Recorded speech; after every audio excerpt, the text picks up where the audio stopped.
and just asking you to explain a little bit about GURA, the Global United Centre for Research and Analysis. Let's take a step back and think, well, why did you feel the need to set up this organization, and what does it do? And then we'll get into some issues about tourism, particularly in your native Saudi Arabia.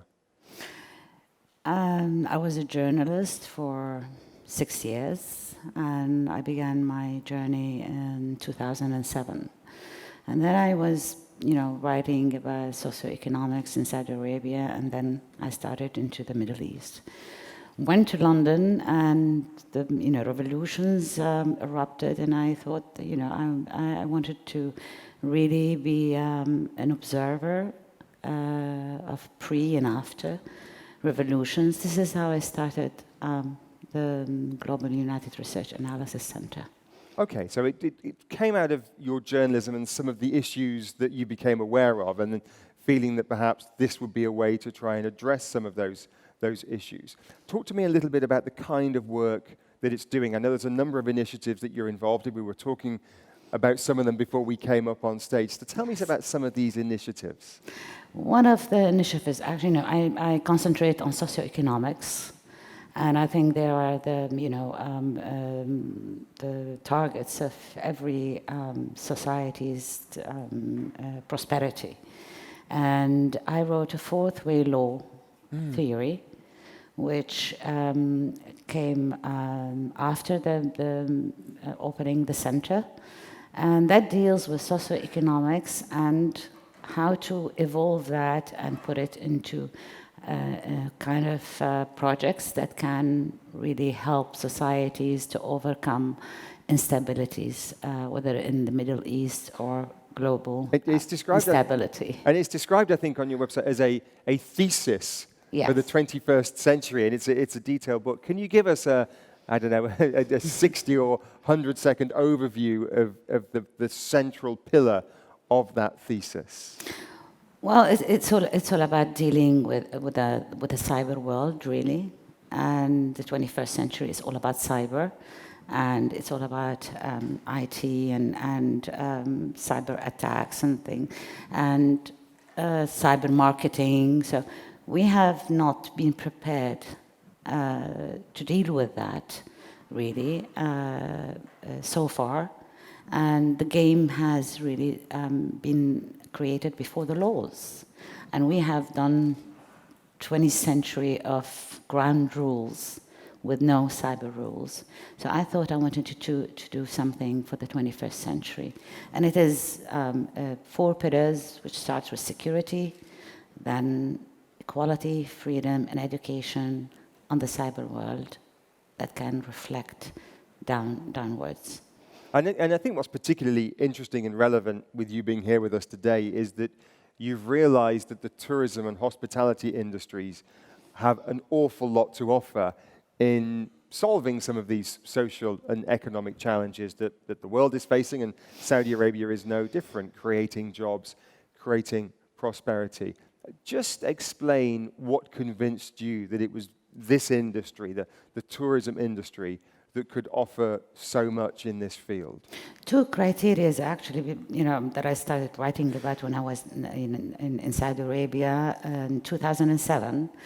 That was what other than energy and petrol we can invest in before we really need to invest in. So this is when I started my restaurants. I've done 7 restaurants myself. I'm a chef, I'm a cook. So I wanted to do something that, portrays the Saudi cuisine or the Saudi branding, and then take it global rather than bring other brands local. And this is how I started my journey. And I think the Chinese project is one of the most amazing ones. They have invaded us with their food before anything else. So this is how it started, by leisure, by food. And I think this is how you promote peace and dialogue between nations, is that you open up your home, your organic produce, and then you capitalize on it. And I think that's one of the most fascinating ways of nourishing economics in the world, is tourism and leisure. So tell us about these restaurants. Where are they?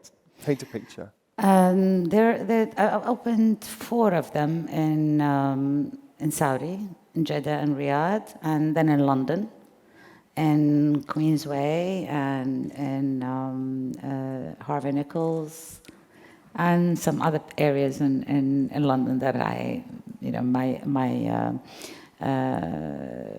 business partner knows about. So one of them is abstract art cafe called Craze, and it was about promoting the women and the girls in my country, the artists, and that was in 2007. So I wanted to merge them with a leisure sector, and I opened one in Jeddah, went on to do kakati, which is a very old recipe in Lebanon, and I promoted it into having 20 filling and so on. And then I went to Fish Me, which is like local fish done in a fast way. Les Artistes, Dibage, which is a Kapsa house. And Les Artistes is a cheese house which promotes Arab cheese, not Swiss cheese. So there are the restaurants, and there's a couple of new initiatives that you were telling me about briefly beforehand. There's the Desert Night Sands. Scents. So tell us a little bit about that. Desert Night Sands, in 2012, I went for a tour around Saudi Arabia, and I visited all the regions, and I saw the potentials that are there that have never been used and never been actually shed the light on. So I decided to break Saudi Arabia into 5 regions and take from each region its produce organic, and to use the families who produce these products and put it in one resort that people can come and visit, with a museum, visual museum about different parts of Saudi Arabia, which of course with the tourism right now and the visa sector and the laws, you cannot go around Saudi Arabia without a visa that allows you to be a tourist. So I wanted to have an experience in my resort, which is in King Abdullah Economical City. I got with the head of the board of tourism in my country, Prince Sultan bin Salman, presented the idea for him, he loved it, and we've been working on it since then. It will represent the smells of Arabia from each region, with the produce and the cooking of each region, with a visual art museum for each region in the spa. And do you envisage that that will be mainly domestic Saudi tourists it will be targeting, or will it be people from around the world coming into Saudi Arabia for a vacation? Really, I was targeting the pilgrims who come to Saudi Arabia and go to Mecca and Medina. So King Abdullah economical city is in the middle.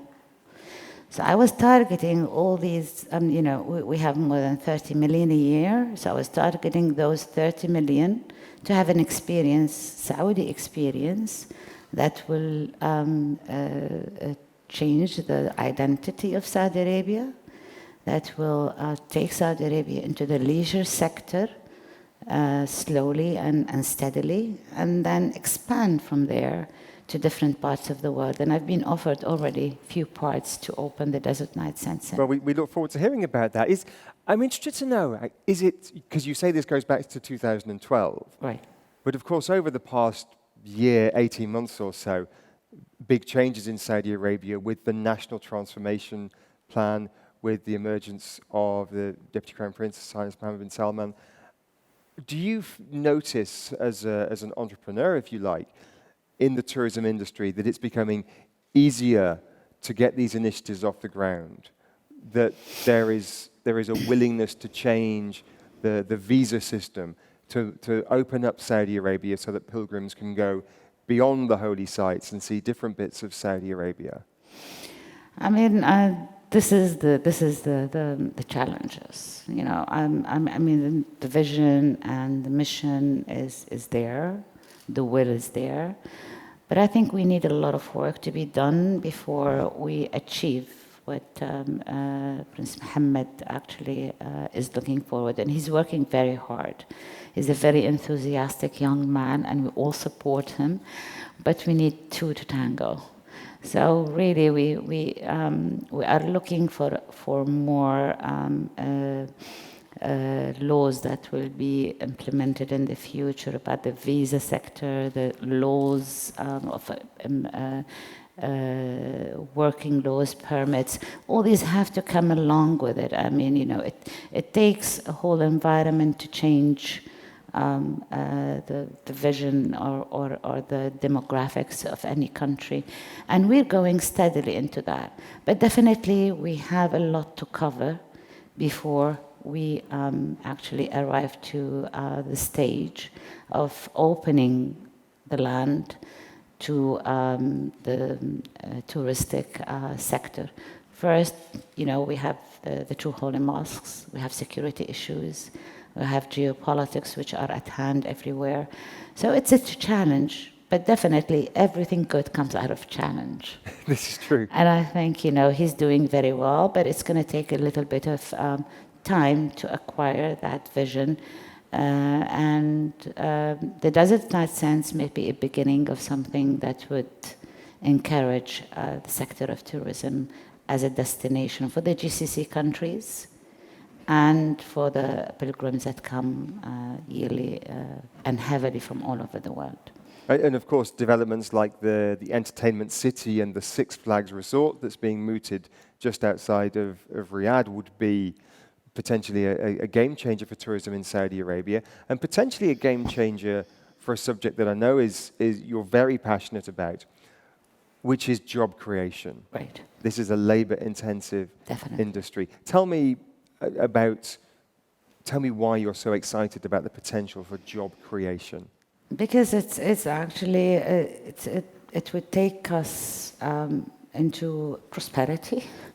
It would take the youth into a different world. It will change the view we view the world, the globe, the interaction, the bridges building, and that would really take us to another platform, platform, where really we integrate within the global theme into within a very peaceful stages that to come. Employment, youth, training is one of the most important things that we should be looking at globally, but especially locally. Saudi Arabia actually really suffers from two things: unemployment in youth and women's actually employment. I mean, everywhere is women's employment, and you know, and I think, you know, the whole sector of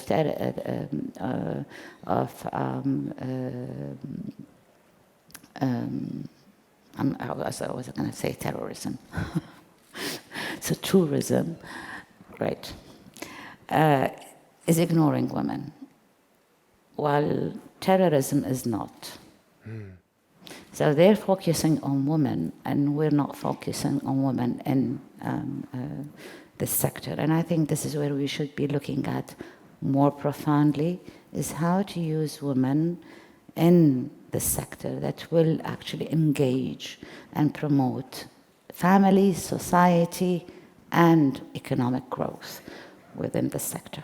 So what would be an action plan, if you like, or a to-do list of things that you would like to see happen, specifically within Saudi Arabia, but as you say, this applies elsewhere? What things do you think need to happen for more women in particular to take up jobs within the hospitality industry? Laws.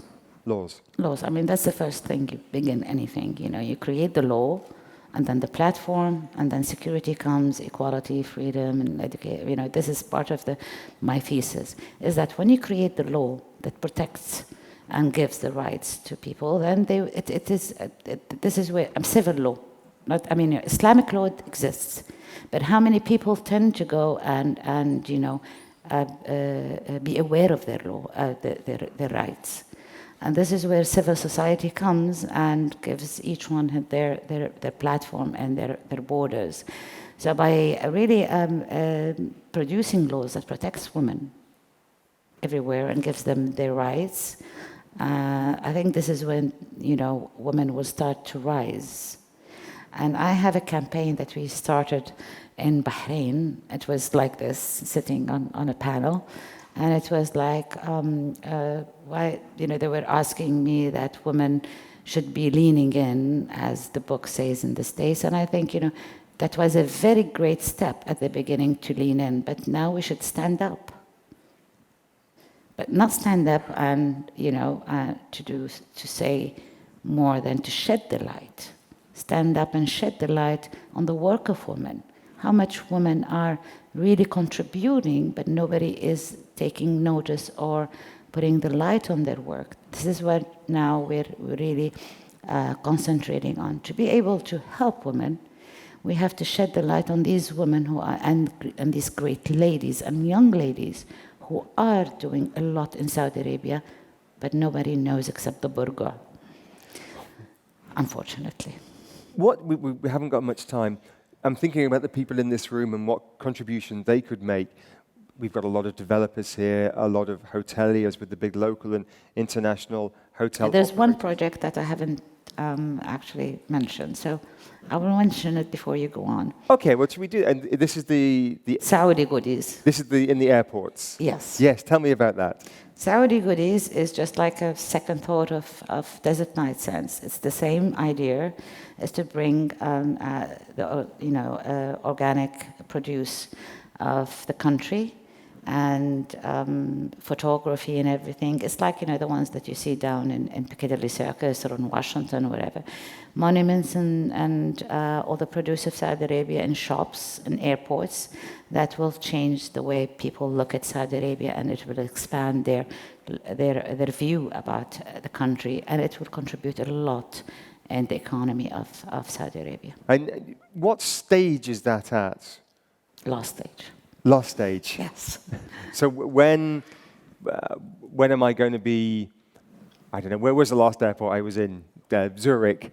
When will I be able to buy Saudi products in an airport like Zurich? I hope next year. We're at the last stage. We're putting things into place with the investors and governments and airports, and so it's a little bit complicated. But definitely they're helping us a lot, and we need as much help as we can in that project. And would that start? Would you launch at an airport in Saudi Arabia and then take it out? In Jeddah. In Jeddah. This is where everybody comes to bring something home as a souvenir from the Holy Lands. So that would be the first market, people buying in Saudi Arabia to take out, and then from there promote it, as you have done with the cafes in a gateway city like London or others. Definitely.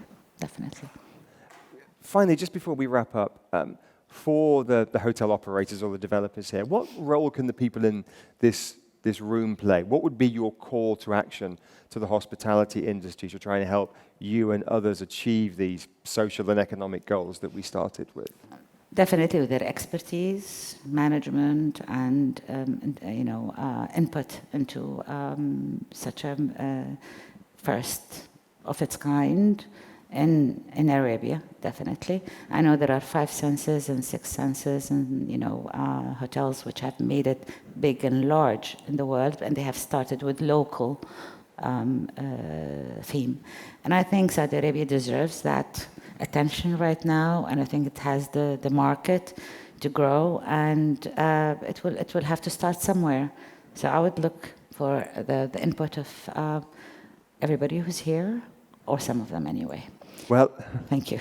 I'm sure you are pushing against an open door because people are very, very keen to be active within the Kingdom of Saudi Arabia. Thank you so much for sharing your thoughts and your insights with us today. Let's show our appreciation, Chairman of the Global Union United Centre for Research and Analysis, Saudi Arabia, Her Royal Highness Princess Basmah Bint Saud Al-Saud. Shukran, thank you very much indeed. Thank you.